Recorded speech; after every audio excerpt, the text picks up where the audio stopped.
Hello guys, welcome to my vlog. Nagpakain ako ng mga alaga ko. Yan, kumain sila. Tapos nilakad ko sila sa labas. Yan. Tapos ito yung isa. Doon sa may baba. Yan, separate siya kasi yan, nagagalit siya pag tagkain.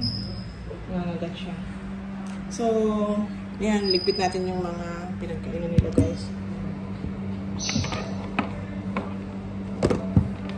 Ligpit muna tayo, ligpit mode. Stand by guys ha.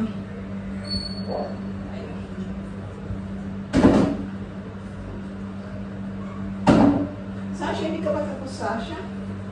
Talagang sinisimot mo. Bakit yung plate mo, hindi mo kinain na yung laman ng plate mo? Tapos nagsisimot ka dyan sa ibang plates. You are bad girl.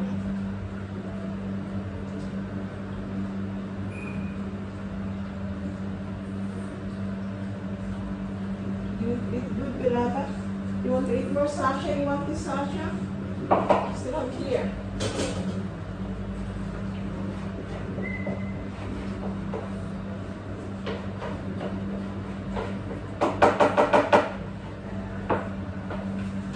Hindi ako nag-ano ng pinapagkain kasi baka guys, sisipin sila sa pagkain.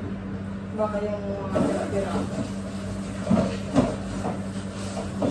Baka yung nilalagay.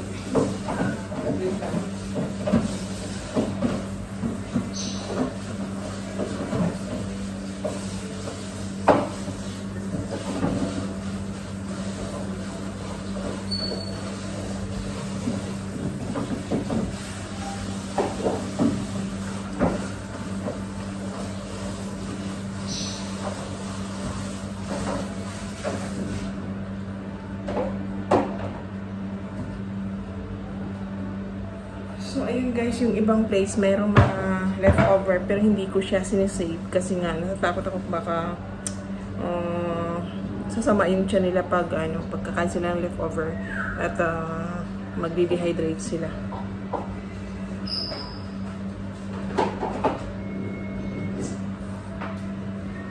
Sensitive kasi ang mga aso ko.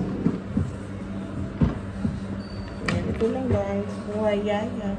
Buhay yaya ng mga aso. Laban lang.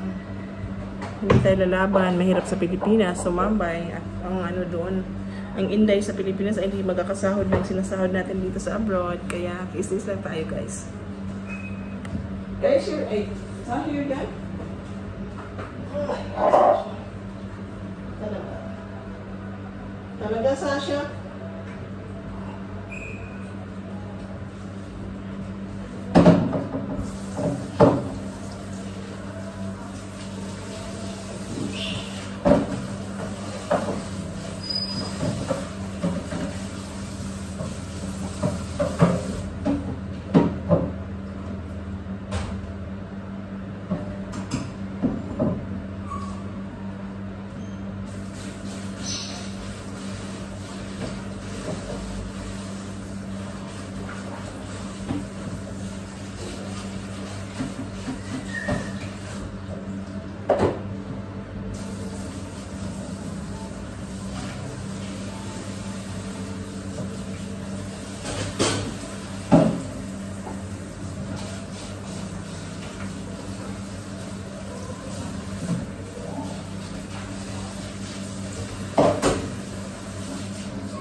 So, ayan guys, basa ko na yung mga plate nila. Ililigpit mo natin. Saglit lang guys ha.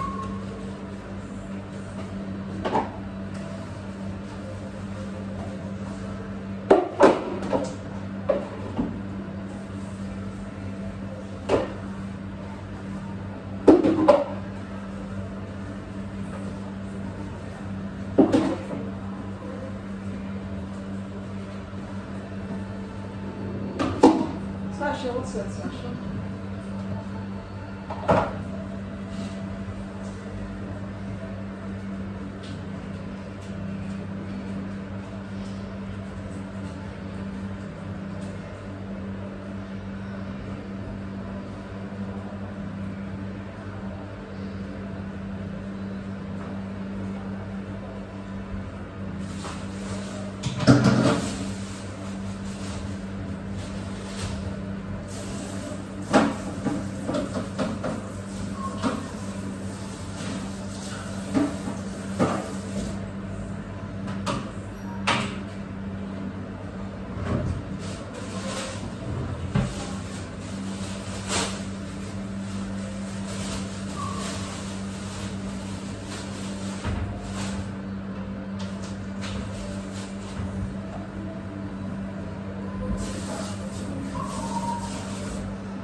So, ayun. Naligpit ko na mga plates nila. At then, after that is magkatapon na tayo ng basura. And then, I'm done with my work. Then, and the time is 6:30. 6:35. No, not 6:35. 6:33. So, maaga tayo natapos ngayon. Saka, ano na siya guys, pa-autumn na kami ngayon sa Dubai. So, medyo kumalma na yung init. Nasa mga ano na lang siya, nasa mga 28-29 degree na lang sa labas. Hindi na masyado kainitan. Parang normal na sa amin yon dito, taga-share ito. Sa Pilipinas siguro mainit pa para sa inyo, pero sa amin, okay na siya. Kaysa yung mga 40 to 42 degree, 43 degree, hanggang 50, 45 to 50, ang init. Ang sakit talaga sa balat, promise. But this time, talagang kaya na namin ang init sa labas. No? So, tuwang-tuwa na kami. So, palamig na siya guys hanggang mag-start ang lamig. Medyo hindi masyado lamig, pero let's see, it's cool weather. It will be on November until March. Doon kami nag-enjoy ng weather sa UAE, sa Dubai. So, after that, balik ulit sa summer. Napakatingkad na summer guys, especially yung July, August, September. Yun yung pinakamainit na month dito sa UAE, including Dubai.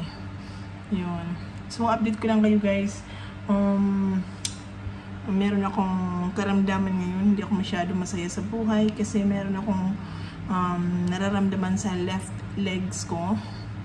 Nagdanam siya, especially sa morning paggising ko.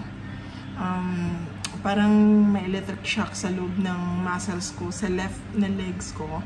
Hindi ko siya maigalaw, hindi ko siya maiapak sa floor.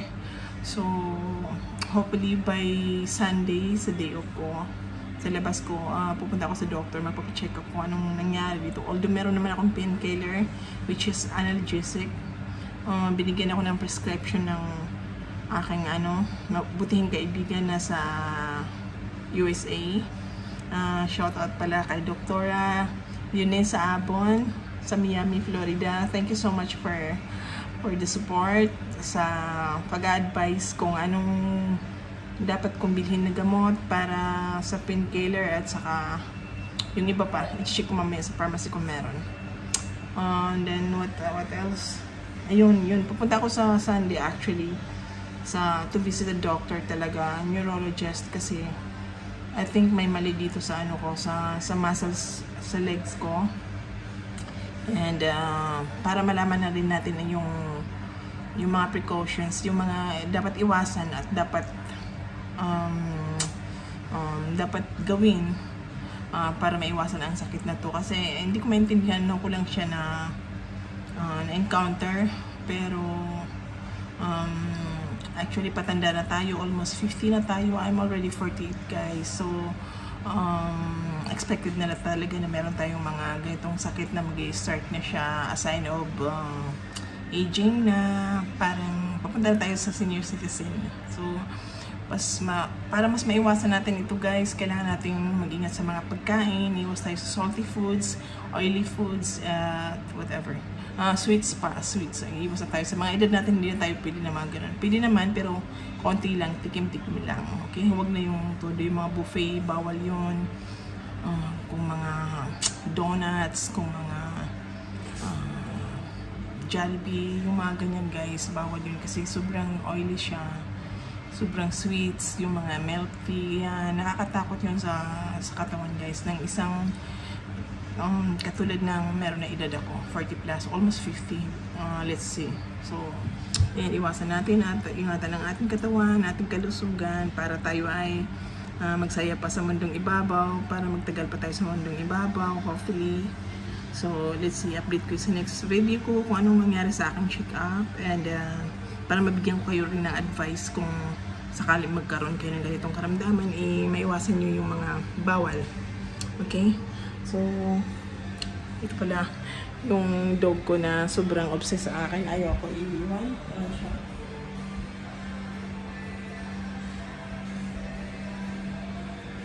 Diyan lang siya lagi sa tabi ko. Kung saan ako pupuntaan, diyan siya lagi. And pag sa gabi, pag natulog ako, siya yung katabi ko, nasa may paanan siya nakahiga, kaya isa din yun sa dahilan hindi ko ma-stretch yung mga paa ko, kasi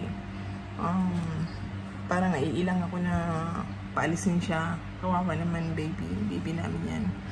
So yan, love na love ko yan, love din niya ako. True love talaga yung mga ng mga aso. So pag meron gusto niyo ng guys, ng stress reliever, mag-alaga kayo ng pet, aso or pusa. Nakakatuwa sila, nakakagigil, parang babies talaga. As in, real love yung ibabalik nila sa inyo pag inalagaan niyo sila ng gusto at pinapakita niyo na mahal niyo sila, ganyan. And what else? Yun lang guys, tapos na ako sa trabaho ko, pwede na akong pumakit sa room ko at mag-YouTube or mag-TikTok. Ang TikTok guys, libangan ko lang yun. Pag nasasad ako, tumatakbo ako sa TikTok para manood ng mga funny videos, tas sa tawa. Ganun lang. Para makaiwas sa stress. Kasi pag seryosohin talaga natin ang buhay ay hindi maganda. May stress tayo. Magkakaroon tayo ng migraine or sakit sa puso na kaisip sa mga problema. So, dapat balanse yung buhay. Yung, alam yan, yung tatawa ka din. Kahit pa paano, makalimutan mo saglit yung problema mo, ganyan. Guys, advice ko lang sa inyo, pag pera-pera ang problema, huwag yung seryosohin yan. Kasi may solusyon yan, pera lang yan. So, importante, malusog tayo, walang sakit, at dapat thankful na tayo ng mga ganon. So, yun. Ang pera ay nakikita. Kayod lang guys, at tiyaga. So yun lang, see you in my next vlog. Thank you for watching. This is Mama Osang signing off, and bye! Have a nice day. Ingat po sa lahat.